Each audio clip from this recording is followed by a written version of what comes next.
बिस्मिल्लाहिर्रहमानिर्रहीम। हेल्थ गुरु की तरफ से खुश आमदीद। आज की इस वीडियो में हम आपको हम बिस्तरी के मसाइल कुरान और हदीस की रोशनी में बताएंगे।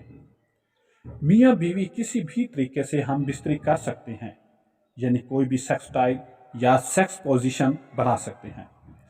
हैज़ यानी माहवारी के दौरान हम बिस्तरी करना हराम है।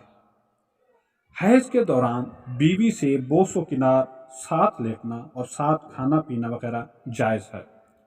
नबी सल्लल्लाहु अलैहि वसल्लम ने बीवी की दबर यानी पीछे से हम बिस्तरी करने वाले पर लानत फरमाई है। दखूल से दोनों पर गुस्ल वाजिब हो जाता है, चाहे अंजाल यानी फारिग हो या ना हो, गुस्ल वाजिब हो जाता है।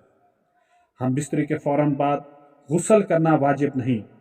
अगर सोने का इरादा हो तो अस्तंजा और वज़ू करके सो जाएं। दबर से अज़ल करना जायज़ है। अज़ल ये है कि जब आदमी अंजाल यानी फारिग होने के करीब हो तो मनी बाहर गिरा दे ताकि बच्चा पैदा ना हो।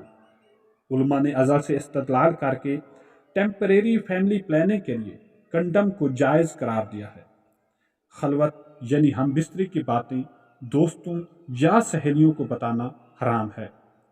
दूसरी या तीसरी बार हम बिस्तरी करना हो तो हर बार दरमियान में गुस्ल करना वाजिब नहीं, अस्तंजा और वज़ू काफ़ी है।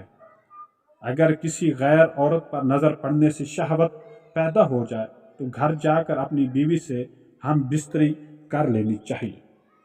तो अगर आपको ये वीडियो अच्छी लगी और मज़ीद इस तरह की वीडियोस चाहते हैं तो इस चैनल को नीचे से ये बटन दबाकर इसको नीला कर लें और सब्सक्राइब को दबाकर आगे बेल आइकन को देखें, इसको प्रेस करें कि देखें कि इसका रंग नीला होता है या नहीं होता।